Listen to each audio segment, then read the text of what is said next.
I built this over 18 years ago for my son. I found a picture online of something a lot like this, though a bit different down below. And my brother and I got together and we designed and built this. And yeah, that was long before YouTube or anything like that. And I basically don't have any pictures of that build process. So when I decided that I wanted to build another one, I thought this time I'm going to film the whole process. So this is about 11 inches wide, about 29 inches tall, and yeah, you know what? The first thing everybody wants to know is how does it work? So let me bring the camera in close. So the main thing is that there's no axle. These little axles on the ends are stubs. They only go into the wheels. They don't go all the way through. The middle of this is open. What connects the two wheels are these 4 rods that are out near the edge of the wheels. And hanging on each of those dowels is some Noisemaker blocks, and they swing back and forth on the dowel. So as the wheel turns, these blocks bang forward and they hit the front dowel. And then as the wheel keeps turning, the block turns upside down, and then it keeps going, and then it swings and hits the other dowel. And of course, there's lots of blocks. There are 2 blocks on each dowel. There's 4 dowels, so there are 8 Noisemaker blocks rattling away. You don't actually need a lot of wood for this. It's a good time to get some of your precious little scraps and put them together. I mean, you could make it all out of the same species, but I think that would be a shame. I made the wheels out of walnut, 2 of the noise blocks out of walnut, 2 of the noise blocks out of padauk, 2 of the noise blocks are white oak. This spreader bar is also white oak. The last 2 of the blocks are ash. These curved side rails are from laminated strips of cherry, and then I put a piece of teak in the middle just for a fun accent strip. In contrast, this one that I made 18 years ago, it was cherry and walnut and maple, and I think some purple heart that's faded away in there. Have fun, do lots of different things. Step 1 is to make these curved side frames, and these are made of laminated strips, so you want to make a bending form first so you can get that clamped up and drying while you work on other steps of the process. So I took my old one and I traced it on a piece of paper, took a picture of that, brought it into big print, cleaned it up a bit, and printed it out into a nice 1-to-1 form that I can now trace to make the bending form. I'm building the form up out of just some scrap plywood. Particle board would be good, but I hate particle boards. I just don't have any in the shop, so I'm just using some random bits of scrap plywood.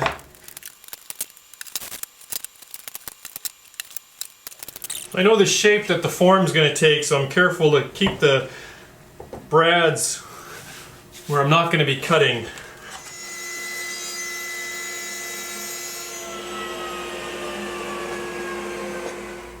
The form is longer than it needs to be. That gives you a little bit of room in case the wood slips a bit.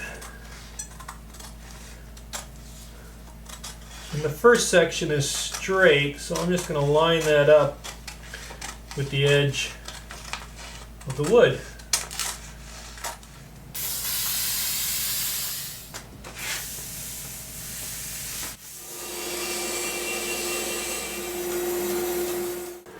After sanding the form, I wrapped it completely in packing tape and applied tape to the base as well to prevent the epoxy glue from sticking during the glue-up process. I set the table saw to take a very thin rip cut of just under 1/8 of an inch, and then I ran some 2-inch thick maple through the saw to give me material to be laminated up for the side frame. I thought about doing 2 at the same time. Way back in '98 when my brother and I built the first one, that's what we did. We used cold cure epoxy, we put wax paper between them, and we clamped up 2 sets at the same time. Then we soaked them in warm water to make them soft. I made the strips thinner, and I am trying to just do it without that. And I hope it works. This is another strip of teak. If you've been following my channel, you know I got some teak in those barbecue trays that I made. This is from my brother. He had some leftover, and yeah, when I saw it sitting there, I couldn't resist. So I'm going to add a stripe of teak, and teak is seems a lot more flexible than the maple. Here's the tricky part, because there's a bend there and there's a bend there. Please don't break. Please don't break. Ooh, it's not breaking. It's not breaking. Oh yeah. It has been about 7 hours since I put this in the clamps.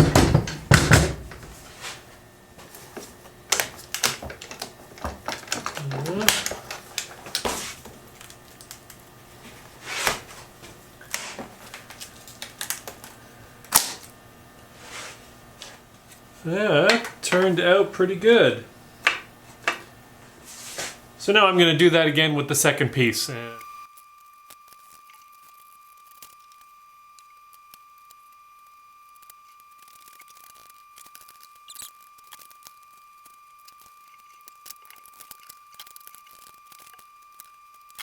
Well, it's the next day and I got the other side frame out of the bending jig and it turned out well too. There's basically no spring back that I can tell.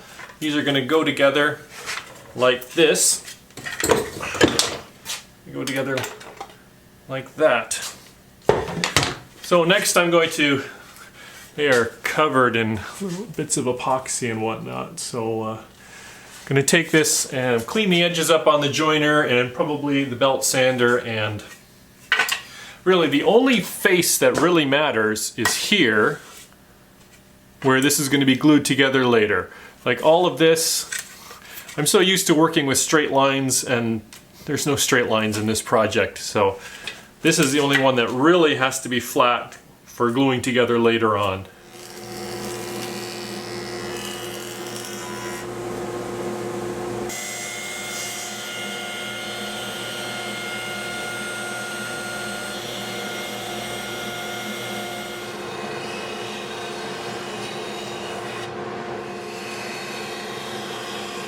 I'm lining up these side brackets to try to figure out where I want to cut them off. The wheel, like this is going to be the inside part here. Actually, let's do it like, it's going to be like that on the inside, so you don't want the wheel to be rubbing up here.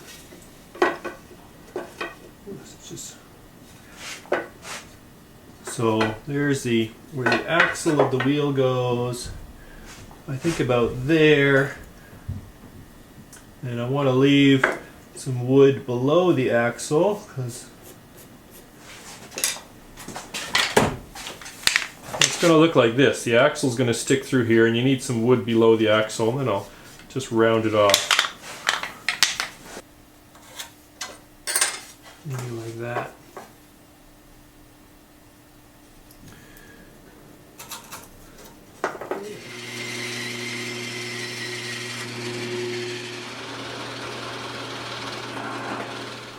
So I'm taking the two curved brackets and I'm putting them against the table saw fence because I want to figure out just where I want to clamp it.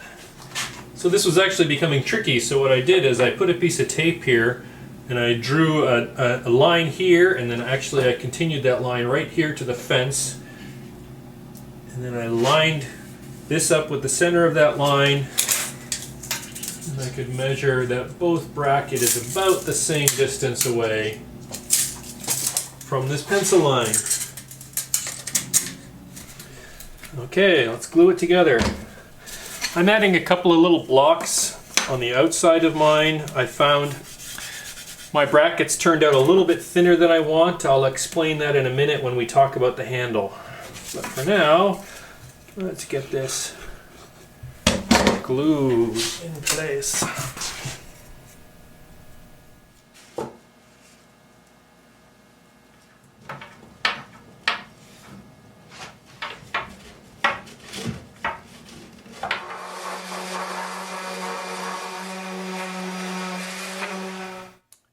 So I got the outside frame out of the clamps, got it sanded up, and now I'm going to mark on there where I'm going to drill for the top handle. Now, I don't have a lathe. I don't know how to turn. Not yet. Well, actually, you know, I turned in grade 7 shop class, but, you know, that doesn't count. Maybe someday I'll pick it up again. Anyways, if you've got a lathe, feel free to turn yourself a gorgeous handle, or you could go out and, you know, buy yourself a nice thick dowel. I did something different. Lee Valley carries these 5.5-inch long shaker pegs, and I bought 2 of these, and that is what I'm using for the handle. I did the same thing way back in '98 for this one. What I'm going to do is I'm going to drill a hole through here, and then I'm probably going to shave the tenon a bit, pack it in there with some epoxy, which is, you know, what I did 18 years ago, and it should be fine. So the frame on my original one is about a 1/2 inch thick. This frame turned out just a little bit thinner, just the way the thickness of the strips went. So because of the length of the tenon I have here, it would have stuck past middle, which is why I added an extra piece here just to thicken it up a bit. In this old one, I added these little reinforcing dowels here. They give a little visual interest, and at the same time they give a bit of strength to help hold that together. On this one, I'm going to put 3 in a row, and I've got some cherry 1/4 inch dowels here that are going to go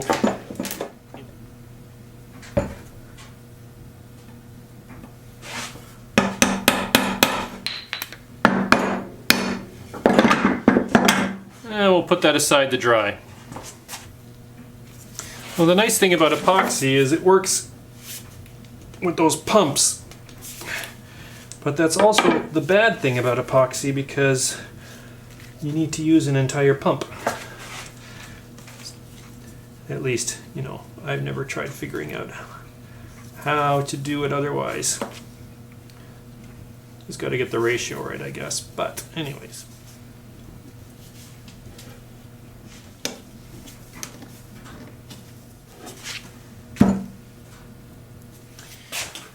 So it's the next day.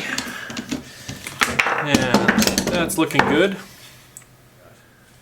I was in the middle of gluing yesterday, and I thought, you know, another good idea for this particular situation would be a double-ended screw. You can get them where it's a point and thread on both ends. I don't have any, but you could thread one into the end of one and then screw the other one on. You know, it's with woodworking, there's all kinds of ways to accomplish the same thing. So.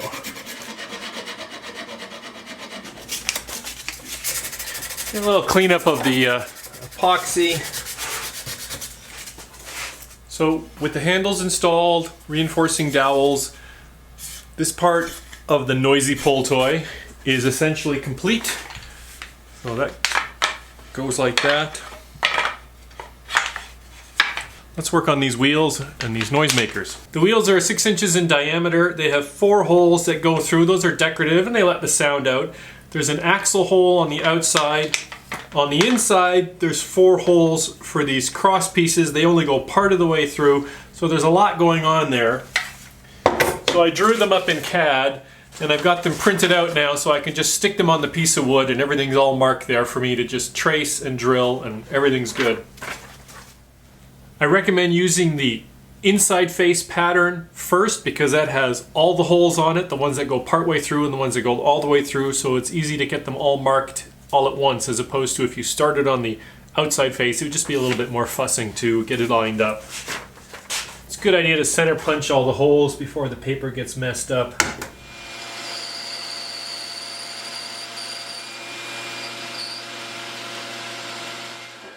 I don't want to get mixed up, so I'm doing all the partial holes first, and then I'll do the through holes.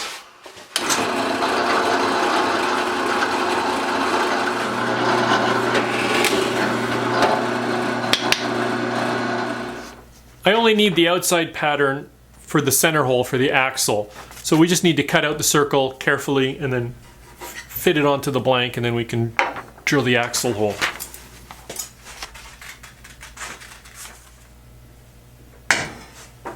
Now over to the disc sander to smooth it out.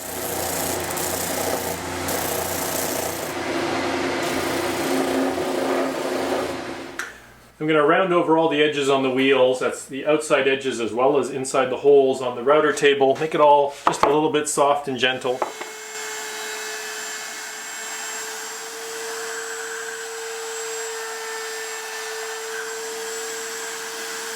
Gotta be really careful not to get too complacent, because you're doing a lot of repetitive work, but that's a really tight hole that you're fitting over the router bit there, so you just gotta really make sure you're staying sharp and thinking about what you're doing. And but And, you know, don't do the wrong holes. Like the holes that the dowels are going to go into, those need to stay unrounded. It's just the decorative holes and then the outer edge.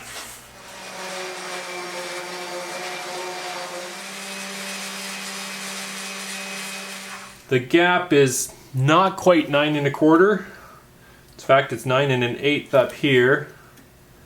So I think what I'm going to strive for here is about a 9-inch side-to-side wheel assembly size. So we've got the 2 wheels, and they all have their little holes drawn in here. So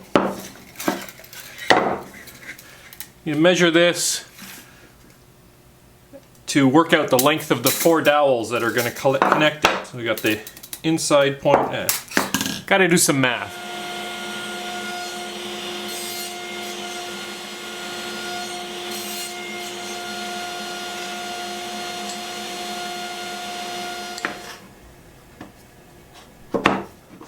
These dowels are a bit loose, so that'll be another good place to use epoxy. So the way this works, the majority is you have blocks that are mounted on these dowels, and these blocks swing back and forth as you push it. So the blocks need to fit on the dowel, that's a critical size, and then they need to swing back and forth. That's not so critical, as long as they fit in there. And the thickness, again, this is the time to pull out your scraps.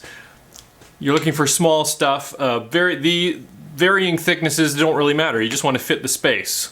On this one that I built 18 years ago, I have some that are like more like 5/8 of an inch thick, and I have a few pieces that are almost 7/8 of an inch thick. You just want to make it fit in this area. And again, there's a little bit of side-to-side play. There's room for some artistic creativity, and this to me is a great time to mix up your species of wood. I have cherry, purple heart, walnut, and I forget.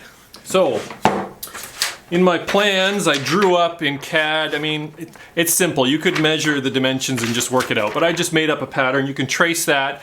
Another thing that I did 18 years ago, and I found it in the drawers, I made a little 1/4-inch particle board template so that I could just trace this out everywhere, and then you know exactly where to drill the hole. Lots of ways you can do it. So I need to fill a gap that is like 7 1/8, and you want a bit of room for movement. So I have white oak, padauk, ash, walnut.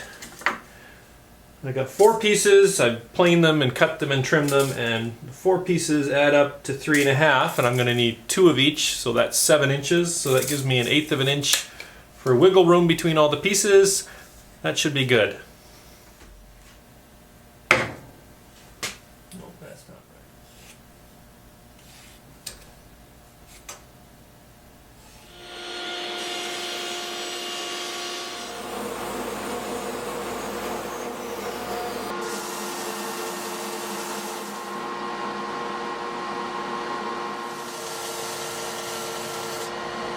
So I hope you remember to leave your router table set up with the round over bit, because that's the next thing I'm going to do, is I'm going to knock all the corners off these blocks.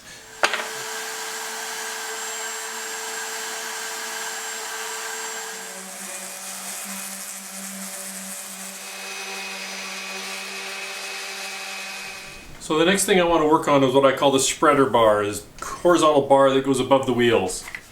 On the other one it was curved. On this one I'm just going to keep a simple straight bar. And I've put 2 pieces of tape here, both 2 1/2 inches above the wheel. I have a little piece of white oak. I'm going to lay that on there, and then I'm going to trace underneath. So on the one side I stayed about the thickness of the blade away from the pencil line, and that actually fits in there pretty nicely. I'm going to do some careful sanding, and then we shall see what we got.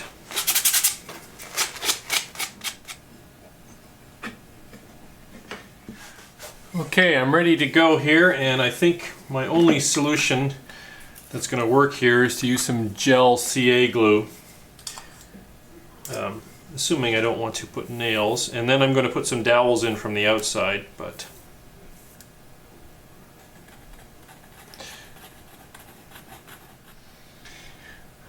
I'm just holding it and counting. Can't reach the camera button to turn it off, so I'm just gonna have to edit that footage later. Now I got spots marked for 2 dowel holes.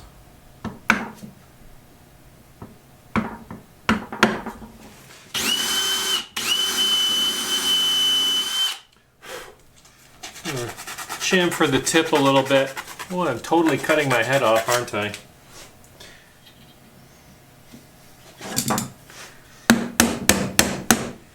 Okay, let's talk about axles for a minute. Axle is almost a misnomer because nothing goes all the way through.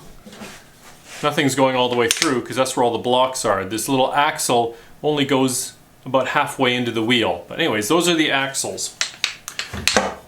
And on this one, you see these stick out a little bit. These are what's known as stovepipes. I bought them at Lee Valley. Lee Valley doesn't carry them anymore. So like this is something that you would buy if you're making a little wooden steam train. I think you can still get them at Michael's in the US, but here I can't get them.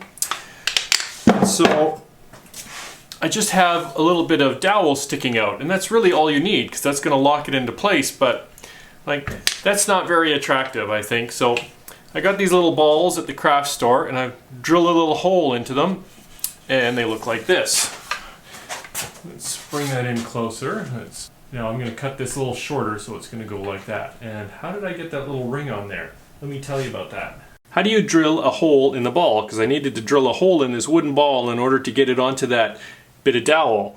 So I made a little hole here in my drill press table in the scrap part. And I put the little ball there and I put the drill down and I started drilling. And the ball starts spinning. And very quickly, boom. Very quickly you've got yourself a little bit of burnt wood. And I thought, hey, that's kind of neat. So then I did it on purpose and I made the axle ball ends. Then of course I went and got the clamp to hold it so it would stop spinning.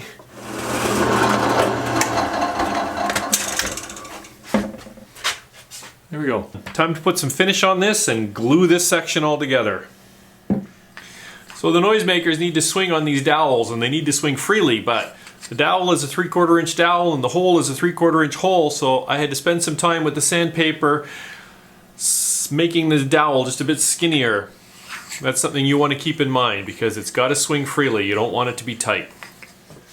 I'm using the Clapham's beeswax salad bowl finish on this. It is a what I normally use on my cutting boards, but it is a quick and easy finish and it is totally food safe, which I think is a good idea for a project intended for kids. For the wheels, you want to make sure that the axle hole and the pivot bar holes are not filled with wax. So I used epoxy to glue the bottom of these on this morning, and now I can fit in the noisemakers and glue on the top. I didn't want to glue it all at once because I was kind of afraid of a little bit of seepage getting things stuck. Ash, Padauk, and white oak. Of course, you can do whatever blocks you want. These are the ones that I've chosen. All right. I think I will put a dab on the top of each dowel. On the other side I still had a bit of squeeze out, and on this side I don't want any squeeze out at all.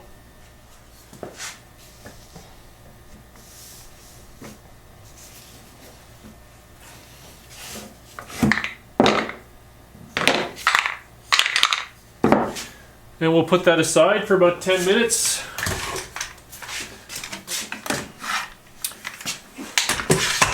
I wouldn't consider that done, but it's hard enough that we can move on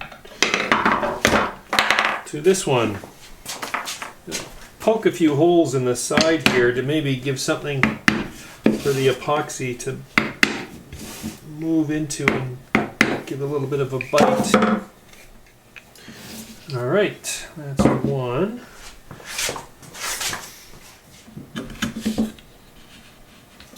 Okay. And that brings us to the end. There's only one thing left to do. And remember, when you're in the shop, it's important to use proper hearing protection. You don't want any of the noises that you cause in your workshop to damage your hearing. So as always, I'd like to thank you for stopping by and spending some time in my shop. I hope you found something interesting and enjoyable. Go down to the description and you can find out about where you can get plans for this. Thanks for watching.